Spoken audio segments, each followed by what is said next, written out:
Funny thing about people, they think danger always comes with claws, or knives, or monsters in the dark. But sometimes, the most dangerous thing wears a smile, shakes your hand, calls you friend. And you almost let them in, didn't you? Almost believed the mask, but something stopped you.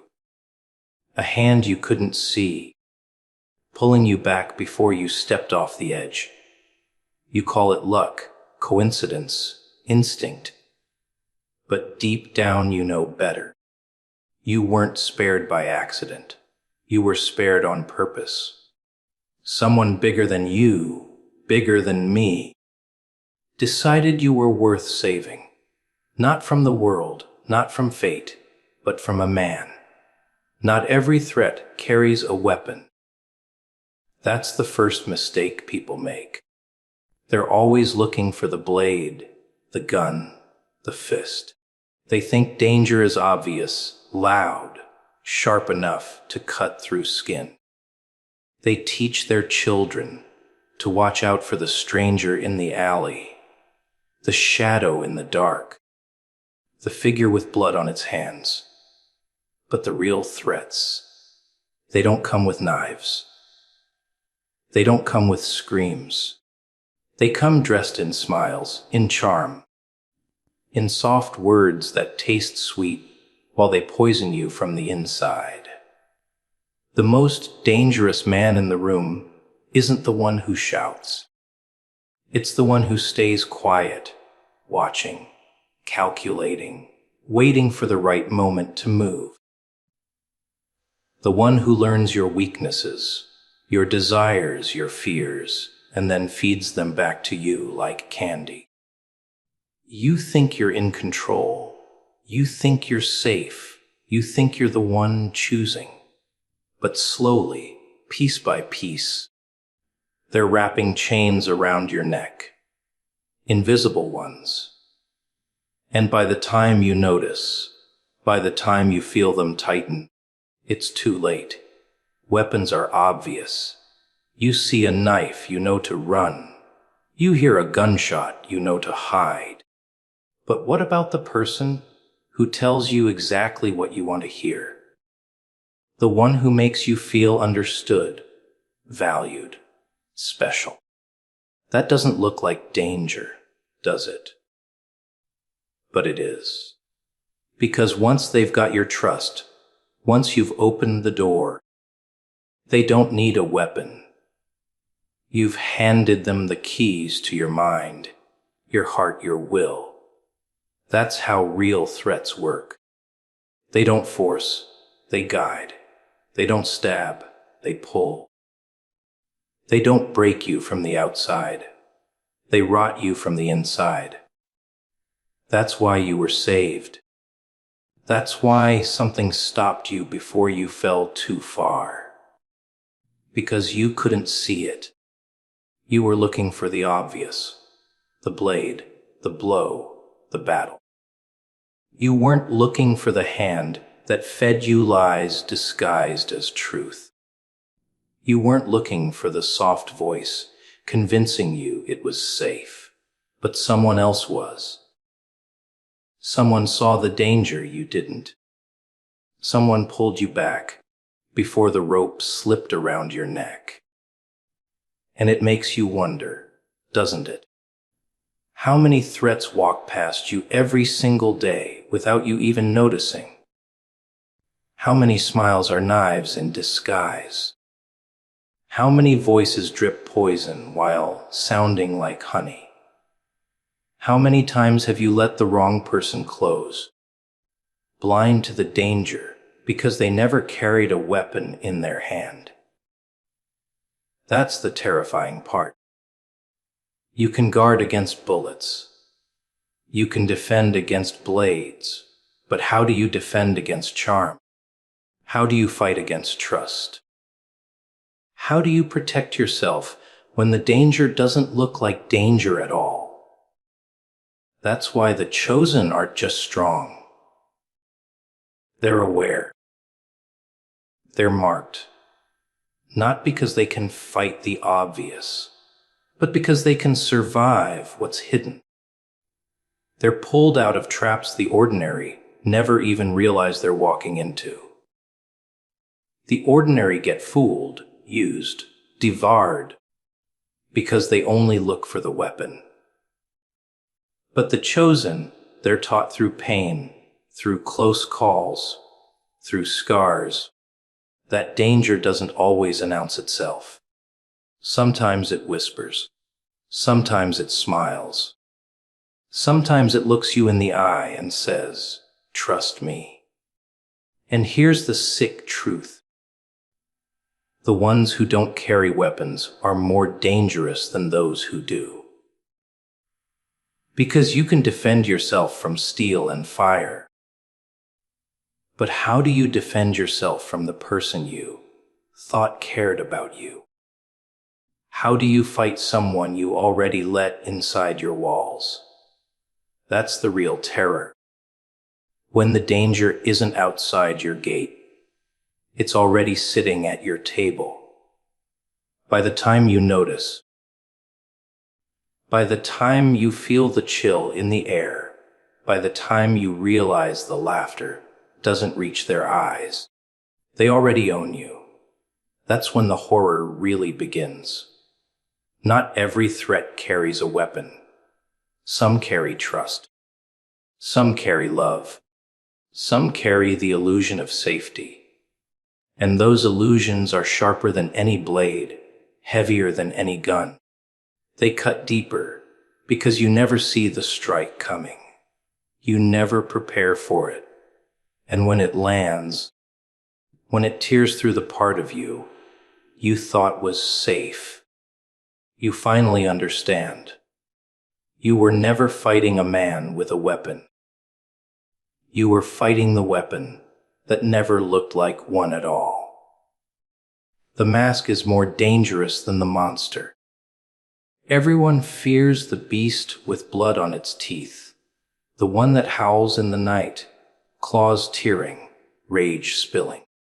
That's easy to fear. That's easy to see. Monsters don't hide what they are. They don't pretend to be anything else. They wear their ugliness proudly. But the mask, the mask is worse. Because it makes you believe there's no danger at all. It lulls you, blinds you, softens you until you're wide open. Then, when you least expect it, that's when it strikes. Think about it. You see a monster in the alley, you run. You hear its growl, you know what's coming. That kind of danger doesn't trick you. It doesn't play games. But a man in a mask. A smile painted across his face, kindness dripping from his words. His hand stretched out, as if he's here to help. That doesn't make you run. That makes you step closer. That makes you trust. And trust, that's the weapon sharper than any blade. The mask is dangerous because it feeds you comfort. It gives you exactly what you want to see, exactly what you want to hear. It studies you, mirrors you, plays the role so perfectly that you forget to question it. The monster screams at you, obvious, loud, violent. The mask whispers softly, gently, like a friend, like a savior. And by the time you realize it's not a friend at all, it's too late. The monster outside the door is scary, sure. But the mask already inside the house, that's the true nightmare. People love masks. They worship them. They put them on every day, pretending they're good, pretending they're safe, pretending they're harmless. And most people never see through them. They fall for the performance. They clap for the show. They never bother to peek behind the curtain. Ordinary faces can't tell the difference between what's real and what's painted. That's why they're easy to fool. That's why the mask keeps winning. But you, why do you think you were spared? Why do you think you were pulled back when you were about to fall for the performance? Because you were starting to see it. You were starting to notice the little cracks in the act, the moments when the smile didn't reach the eyes, the words that sounded sweet but felt hollow. That's the gift. That's the curse. Once you see the mask for what it is, you can never unsee it. You can never look at a smile the same way again. The mask is dangerous because it steals your guard. It doesn't just hide the monster. It becomes more terrifying than the monster. The beast in the dark can only hurt your body. But the mask digs deeper. It breaks your trust. It poisons your heart. It makes you doubt your own instincts. It doesn't just wound, it reshapes you. Once you've been fooled, once you've been betrayed, you start to question everything and everyone. That's the scar the mask leaves. That's the wound that never really heals. And here's the cruel irony. The mask doesn't always look like a threat. Sometimes it looks like love. Sometimes it looks like friendship. Sometimes it looks like safety. That's why it's worse than any monster. Because it doesn't need claws or teeth. It needs only your willingness to believe. And everyone wants to believe in something. Everyone wants to trust someone. That hunger makes them vulnerable. That hunger makes them blind. And the mask knows it. That's why it wins. The monster in the dark will always terrify. But the mask in the light, that's the one you never see coming. That's the one that gets close enough to touch, close enough to whisper, close enough to sink its claws without ever revealing its true face. And when it finally drops the disguise, when the paint cracks and the smile fades, you realize the truth too late. You never feared the right thing. The monster was outside, yes, but the mask was sitting right beside you. Being spared is never an accident. People love to believe in chance, in luck, in coincidence. They say, "Oh, I just got lucky," or "That could have been me." But I guess fate rolled the dice differently. That's the lie they tell themselves to keep the world simple, predictable, harmless. But you and I know better. There's no accident when you're spared. It's deliberate. It's intentional. It's a choice made somewhere above your comprehension. If you were pulled back from the edge, it wasn't luck. It was design. Think about the moments you almost fell. The near crash, the close call, the decision you almost made that would have ruined everything. You look back and say, "What if?" But deep down, you feel it, don't you? That tug, that invisible hand that stopped you, that voice inside that screamed louder than logic. That's not chance. That's not randomness. That's a force making sure you're still here. Because you were meant to be. Being spared is a sign. Not everyone gets it. Not everyone deserves it. But you did. Why? Because you're chosen. Not chosen for comfort. Not chosen for an easy path. No. Being spared means you still have work to do. It means you still have to walk through the fire. Still have to face the horror that others won't survive. If it were random, you'd be gone already. If it were chance, you wouldn't be standing here. but you are. You're here because something bigger refused to let you fall. And if you think that's kindness, think again. Being spared isn't always mercy. Sometimes it's preparation. Sometimes it's proof. Sometimes it's the cruel reminder that your story isn't finished yet. Ordinary people, when they're spared, they shrug it off. They say, "Wow, that was close." And then they go back to sleepwalking through their lives. They never question why they survived. They never ask what it means.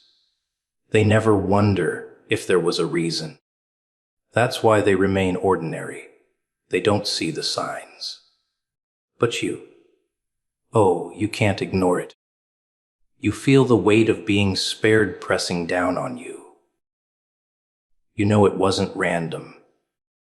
You know it wasn't meaningless. That's why it haunts you. Because being spared comes with a responsibility, a burden, a truth you can't run from. And here's the twisted part. Sometimes being spared is harder than being taken, because survival means you have to carry the memory. You have to carry the scars. You have to wake up every day with the knowledge that you were left behind for a reason. And that reason, it doesn't always reveal itself immediately. Sometimes it sits in the dark, waiting, while you wrestle with the question, why me? That question eats at you, claws at you, until you realize the truth. You weren't saved from something. You were saved for something. Being spared strips away illusions. You stop believing in luck. You stop believing in coincidence. You start to see the design, the patterns, the invisible hand weaving through your life. You see how close you came to destruction.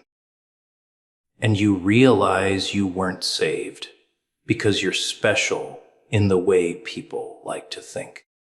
You were saved because you're meant to endure more, to carry more, to face what others can't. That's why it was never an accident. Accidents don't choose people. Purpose does, and you can feel it, can't you? That uneasiness that never leaves. That awareness that you're alive for a reason bigger than yourself. It's not comfort, it's weight. It's the haunting sense that your survival came at a cost. That something was paid so you could keep moving forward. And when you look around at the people who weren't spared, when you see the ones who fell, you realize the truth hits even harder. You were spared, they weren't. That means something. That marks you. That sets you apart. People will tell you to be grateful, to smile, to celebrate, to thank your lucky stars. But gratitude isn't what you feel, is it? No, what you feel is responsibility, pressure. The gnawing sense that the horror hasn't passed. It's still waiting, and you've been kept alive just long enough to meet it.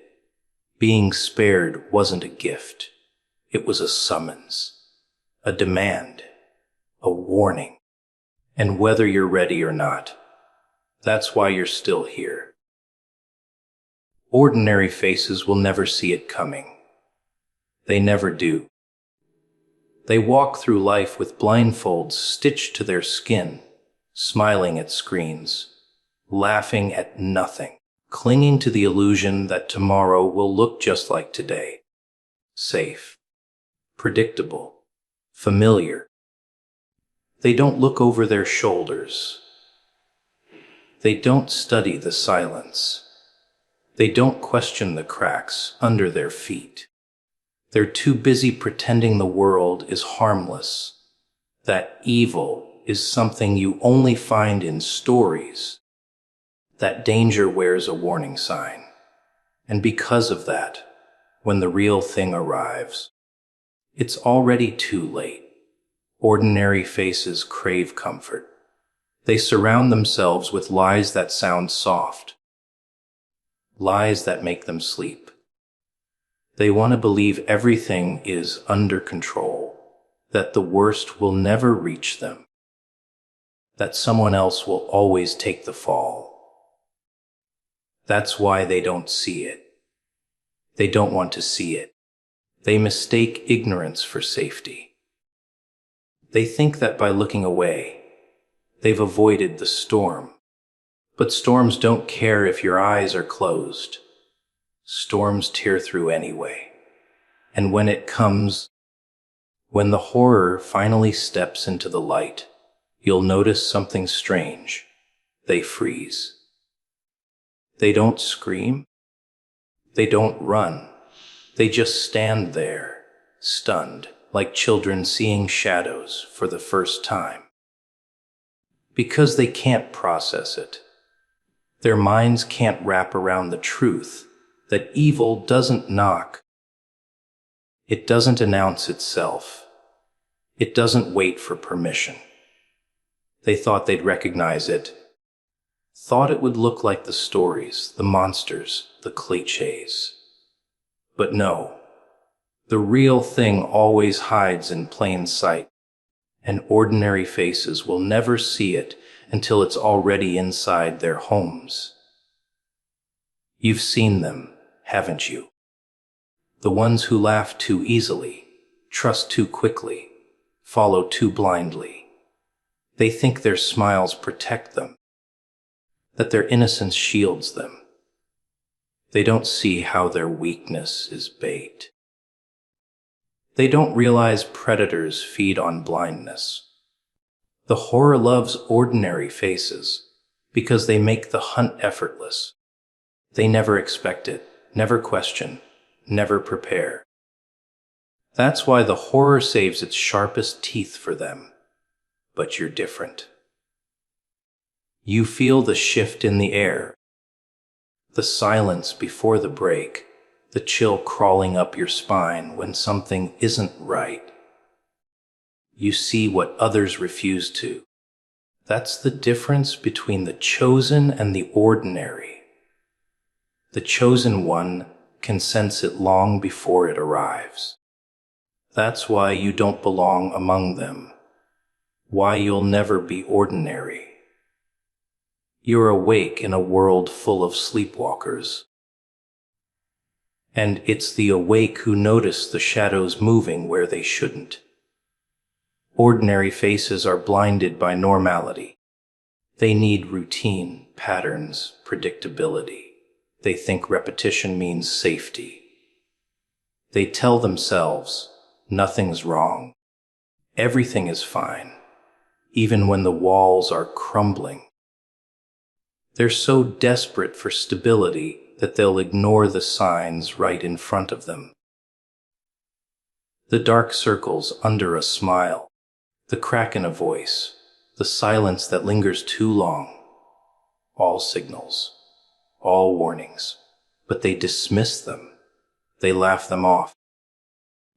Because facing the truth would shatter their little world, and ordinary faces would rather live in delusion than see reality. When the horror finally arrives, they'll blame fate, blame chance, blame anyone but themselves. They'll say, how could we have known? But the signs were there. The shadows were moving. The whispers were growing. The silence was louder than screams. They could have seen it if they had opened their eyes. But ordinary faces don't open their eyes until the knife is already pressed to their throats. And that's why they never survive the way you will, because they can't adapt. They can't comprehend. They cling to a world that no longer exists, while you already know it never existed at all. They're shocked when the mask falls. But you Your eyes are already fixed on the cracks. They're stunned when the storm rips through. But you've been listening to the thunder long before it struck. Ordinary faces will never see it coming because they refuse to. They choose blindness, they embrace ignorance, they worship comfort. But the chosen one, you live in reality, however sharp, however cruel. And that's why when the horror approaches, they'll be staring at their reflections, still smiling, still pretending everything is fine, while you'll already be moving, already ready, already waiting.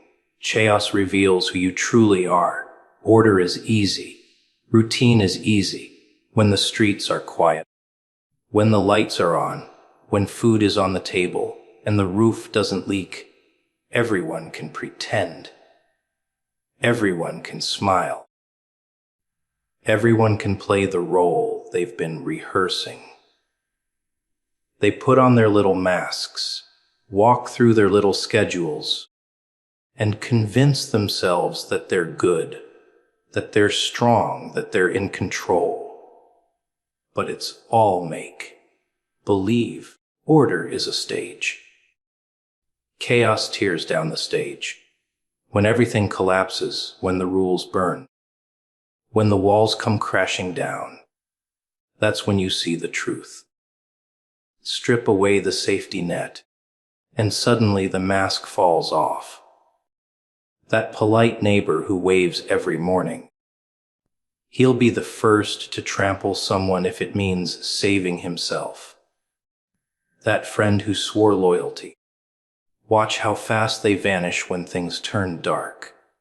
That smile you trusted, it twists into something ugly the second survival is on the line. Chaos doesn't lie. Chaos doesn't act. Chaos reveals. And the revelation isn't pretty.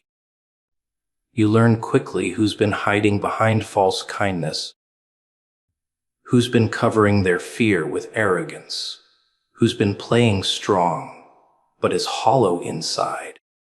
The calm ones start to shake, the loud ones go silent, the brave ones beg. The ordinary crumble because they've only ever existed inside comfort.